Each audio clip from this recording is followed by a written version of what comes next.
একই রকম রুটি সবজি পরোটা খেতে ভালো না লাগলে ভিন্ন ধরনের এই টিফিন রেসিপিটা তোমরা ঝটপট তৈরি করে নিতে পারো।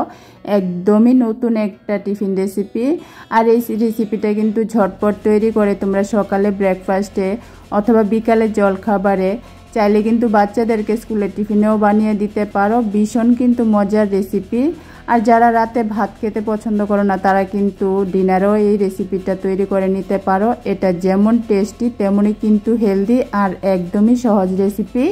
তো চলো রেসিপি শেয়ার করছি। তার আগে রিকোয়েস্ট করছি প্লিজ একটা লাইক দিয়ে সম্পূর্ণ ভিডিওটা দেখো, ভালো লাগলে চ্যানেলটাকে সাবস্ক্রাইব করে দিও। তো চলো রেসিপি শেয়ার করছি। আজকের রেসিপির জন্য এখানে আমি মিডিয়াম সাইজের 2টা সিদ্ধ করা আলু নিয়েছি। আলুটাকে আমি কাঁটা চামচ দিয়ে ম্যাশ করে নেব। তো তোমরা চাইলে কিন্তু ম্যাশার দিয়েও ম্যাশ করে নিতে পারো। ভালো করে কিন্তু ম্যাশ করে নিতে হবে যাতে আলুর কোনো বড় অংশ না থাকে।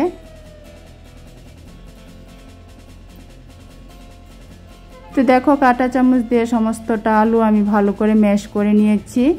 তো এখন হাত দিয়ে একটু মথে নেব।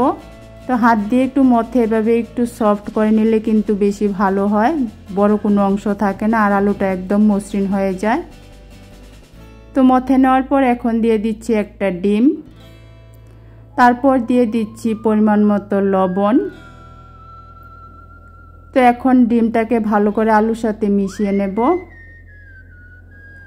তো ভালো করে আলুর সাথে মিশিয়ে নিতে হবে। তো দেখো আমি কিন্তু কাঁটা চামচের সাহায্যে ডিমটাকে আলুর সাথে ভালো করে মিশিয়ে নিয়েছি। তো ভীষণ কিন্তু দারুণ একটা রেসিপি, অবশ্যই সম্পূর্ণ ভিডিওটা দেখো। তো মিশিয়ে নেওয়ার পর এখন নিয়েছি 1 কাপ আটা, তারপর নিয়েছি 1 কাপ ময়দা। তোমরা চাইলে কিন্তু সবটা আটা অথবা ময়দা দিয়ে করতে পারো। আমি অর্ধেক আটা আর অর্ধেক ময়দা নিয়েছি। তো এখন দিয়ে দিচ্ছি 1 চামচ বেকিং পাউডার, তারপর দিয়ে দিচ্ছি 2 থেকে 3 চামচের মতো সাদা তেল। তো তেলের পরিবর্তে তোমরা বাটারও দিতে পারো, বাটার দিলে কিন্তু আরও বেশি টেস্টি হয়। তো এখন এই আলুর সাথেই কিন্তু আটা আর ময়দাটাকে মেখে নেব।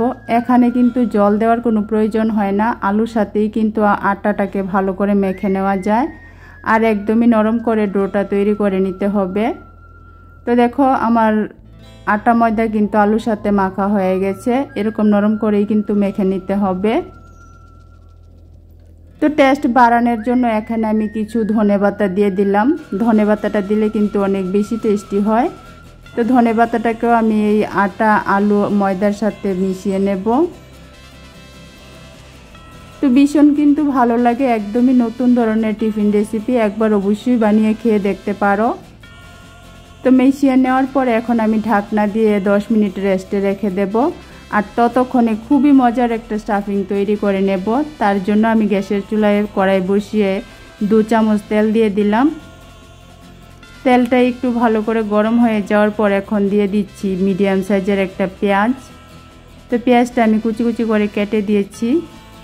তো তোমরা যারা ডিম আর পেঁয়াজ খাও না তারা কিন্তু ডিম আর পেঁয়াজটা বাদ দিয়েও করতে পারো, কোনো অসুবিধা নেই, ভালোই লাগে খেতে। তো পেঁয়াজটা একটু ভেজে নেওয়ার পর এখন দিয়ে দিচ্ছি বাঁধাকপি। তো বাঁধাকপি আমি একদমই কুচি কুচি করে কেটে নিয়েছি। তারপর দিয়ে দিচ্ছি সামান্য একটু হলুদ, আধা চামচের মতো দিয়ে দিচ্ছি ধনিয়ার গুঁড়া, ঝালের জন্য দিয়ে দিচ্ছি সামান্য একটু ঝাল লঙ্কার গুঁড়া। এখন দিয়ে দিচ্ছি পরিমাণ মতো লবণ। তারপর দিয়ে দিচ্ছি ছোটো সাইজের একটা টমেটো আমি ছোটো করে কেটে নিয়েছি। তো এখন সব কিছু ভালো করে মিশিয়ে নেব। একদমই কিন্তু কম সময়ের মধ্যে 5 মিনিটের মধ্যে কিন্তু এই টেস্টি স্টাফিংটা তৈরি করা হয়ে যায়। তো এখন আমি 2 থেকে 3 মিনিটের জন্য ঢাকনা দিয়ে দেব। তো মিডিয়াম আঁচে 2 থেকে 3 মিনিট ঢাকনা দিয়ে রান্না করে নিয়েছি। এখন ঢাকনাটা উঠিয়ে আমি দেখাচ্ছি, সব কিছু কিন্তু খুব ভালো করে নরম হয়ে গেছে। তো তোমরা চাইলে কিন্তু তোমাদের পছন্দ মতো যে কোনো সবজি এখানে দিতে পারো। তো সবশেষে এর মধ্যে সামান্য একটু গরম মশলা দিয়ে দিলাম, দিয়ে এখন মিশিয়ে আমি নামিয়ে নেব। টেস্টি টেস্টি স্টাফিং কিন্তু পুরোপুরি তৈরি করা হয়ে গেছে। তো এখন এটা নামিয়ে ঠান্ডা করে নেব। তো এদিকে রেস্টে রাখার ফলে ডোটা কিন্তু আরও বেশি নরম হয়ে গেছে। তো এখন এটাকে আরও কিছুক্ষণ আমি মেখে তার থেকে ছোট ছোট লেচি কেটে নেব। তো দেখো আমি 1 মিনিটের মতো মেখে নিয়েছি। তারপর আমি এরকম 4টা লেচি তৈরি করে নিয়েছি মিডিয়াম সাইজের। তো এখন রুটি বেলে নেব। তো রুটি বেলার জন্য অবশ্যই এখানে আটা বা ময়দা দিতে হবে, তা না হলে কিন্তু লেগে যাবে। যেহেতু এর মধ্যে আলু দেওয়া আছে, ডোটা কিন্তু অনেক বেশি নরম, তার জন্য এখানে শুকনো আটা বা ময়দা দিয়ে বেলে নিতে হবে। তো দেখো রুটি যেরকম বেলা হয় সেরকম করেই কিন্তু ভারী করে একটা রুটি তৈরি করে নিতে হবে।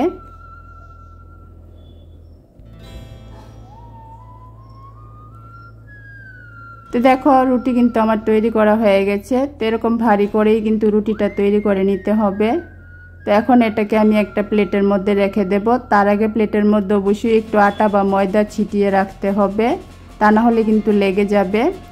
তো একইভাবে কিন্তু আরেকটা রুটি আমি তৈরি করে নেব।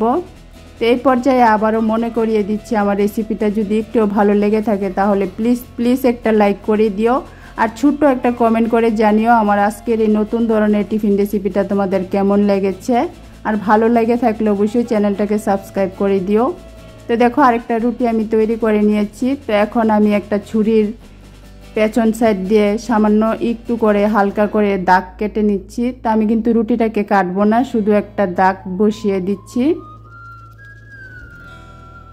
তো দেখো আমি কিন্তু মাঝ বরাবর দুদিকে এভাবে দাগ করে 4 ভাগে ভাগ করে নিয়েছি। তো এখন মাঝখানে আমি যে স্টাফিংটা তৈরি করে রেখেছি বাঁধাকপি, সেই স্টাফিংটা দিয়ে দিচ্ছি।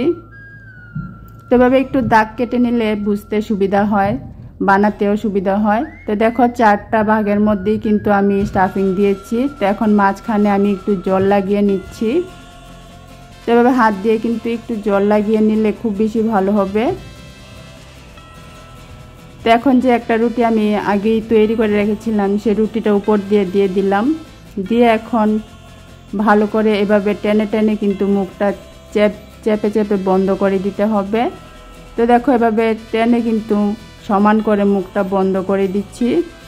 এভাবে হাত দিয়ে কিন্তু খুব সহজে বন্ধ করে দেওয়া যাবে। তো দেখো চারিদিকে মুখটা আমি বন্ধ করে দেওয়ার পর মাঝখানে যে জল দিয়ে রেখেছিলাম সেখানটায় আমি চাপ দিয়ে ভালো করে লাগিয়ে নিচ্ছি। তো জলটা দেওয়ার ফলে কিন্তু এটা এভাবে চাপ দিলে লেগে যাবে।